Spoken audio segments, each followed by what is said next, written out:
दोस्तों, यूँ तो अपने देश में हजारों ऐसे मुद्दे हैं जिन पे चर्चा करके उनका समाधान निकालने की ज़रूरत है।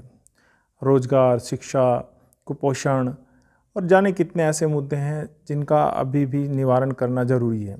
लेकिन आजकल पिछले कुछ दशकों में जो भारत में नैरेटिव सेट हुआ है, उस हिसाब से भारत में आजकल दो बड़े प्रमुख मुद्दे चल रहे हैं।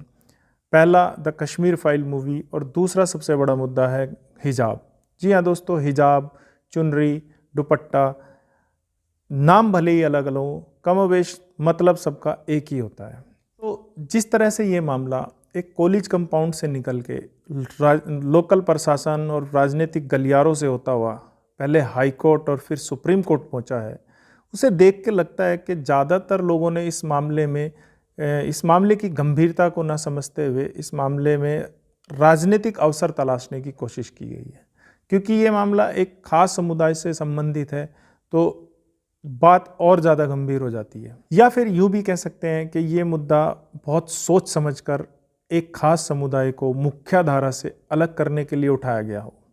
और चूंकि भारत एक धर्मनिरपेक्ष और संविधान से चलने वाला देश है, तो दोस्तों भारतीय संविधान भारत के हर एक नागरिक को उसकी इच्छा के अनुसार उसे धर्म, वेशभूषा और रहन सहन की आज़ादी देता है।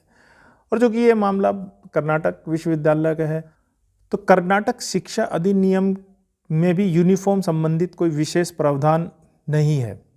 अव्वल तो ये मामला कॉलेज प्रशासन द्वारा अपने स्तर पर सुलझा लिया जाना चाहिए था, लेकिन फिर भी अगर कोई विरोधाभास था तो बातचीत के जरिए उसका हल निकालना जरूरी था।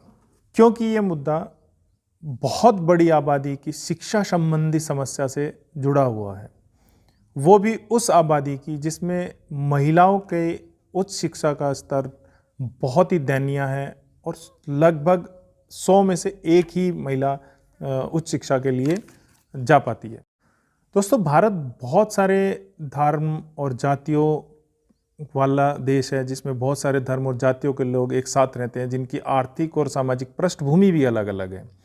तो जो सरकारी संस्थान हैं, चाहे वो स्कूल, कॉलेजेस, विश्वविद्यालय, हॉस्पिटल या अन्य कोई भी संस्थान है, उनमें जो लोकली नियम बनाए जाते हैं, उन नियमों को इस हिसाब से या इस तरह से डिज़ाइन किया जाना चाहिए जिसमें सभी तरह के लोगों का समावेश हो सके, जिससे सब लोग सरकारी संस्थानों का लाभ ले सके।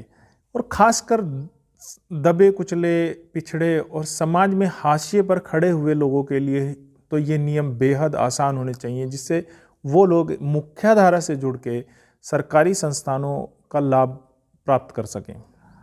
अगर धर्म, जाति, वेशभूषा, भाषा के नाम पे आप इस तरह के सरकारी संस्थानों में लोगों को रोकोगे, तो आज आपने वेशभूषा के नाम पे एक समुदाय को रोका है, कल आप दूसरे समुदाय को जाति के नाम पे, रंग के नाम पे या भाषा के नाम पे रोकोगे। इससे आप अंदाज़ा लगा सकते हैं हम अपने देश और समाज को किस दिशा में ले जा रहे हैं।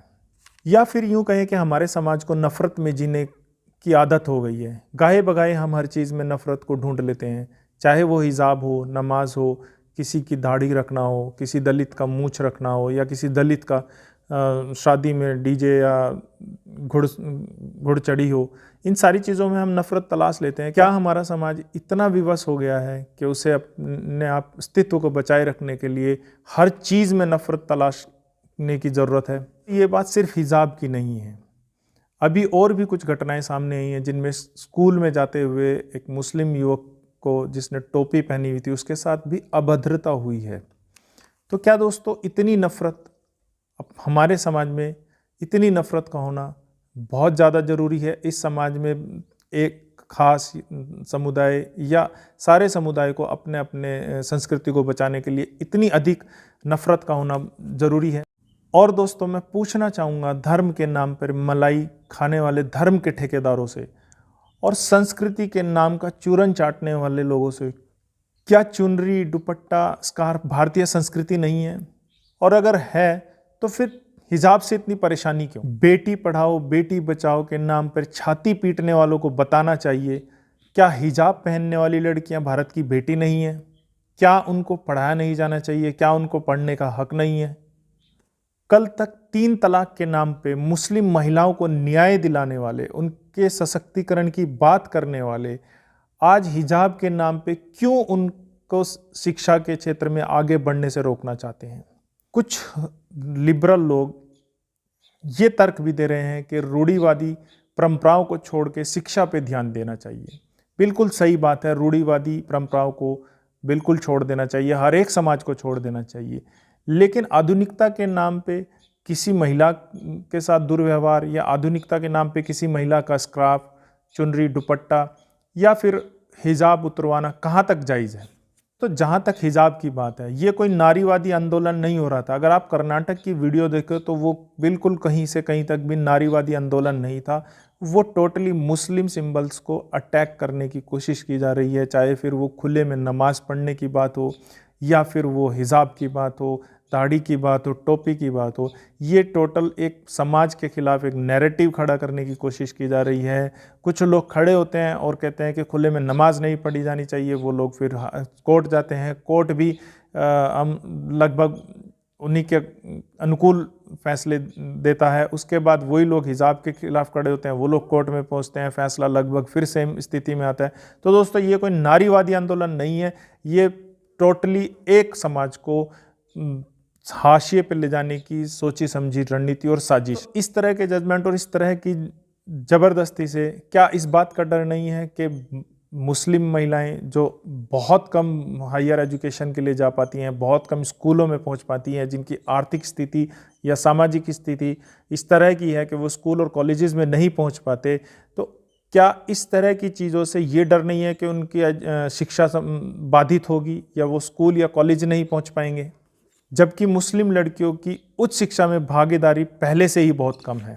क्या साथ ही सामान्य जीवन में भी इस तरह की कंट्रोवर्सी से हिजाब पहनने वाली महिलाओं की सुरक्षा को खतरा नहीं बढ़ रहा है? दोस्तों, स्कार्फ, हिजाब, दुपट्टा, चुनरी पहनने का फैसला एक ऐसा फैसला है जिसे सिर्फ और सिर्फ एक महिला ले सकती है। कोई कोर्ट या कानून ये तय नहीं कर सकता कि किस महिला को स्कार्फ या दुपट्टा पहनना चाहिए। और दोस्तों, हिजाब तो सिर्फ एक बहाना है, असली मकसद तो ओबीसी, एससी, एसटी और मुस्लिम अल्पसंख्यकों के अधिकारों को साजिशन कलम के द्वारा खत्म करने की साजिश चल रही है। और जब तक ओबीसी, एससी, एसटी और माइनॉरिटी के लोग शिक्षा के प्रति जागरूक नहीं होंगे, वो इन चालाकियों को बिल्कुल नहीं समझ पाएंगे और ना ही इनका सामना कर पाएंगे। मैं फिर कह रहा हूँ कि अपने समाज को शिक्षा के प्रति जागरूक कीजिए और इस तरह की चालाकियों को समझने की कोशिश कीजिए। दोस्तों, हिजाब के बारे में आपकी और मेरी चाहे जो भी राय हो, लेकिन यह मामला सिर्फ एक कपड़े का नहीं है। यह एक महिला के अधिकार का सवाल है कि वह अपनी पसंद से अपने पहनावे को चुन सकती है या नहीं। दोस्तों, आज के लिए सिर्फ इतना ही। अगर आपको ये वीडियो पसंद आई हो तो लाइक, शेयर और सब्सक्राइब ज़रूर करें। शुक्रिया।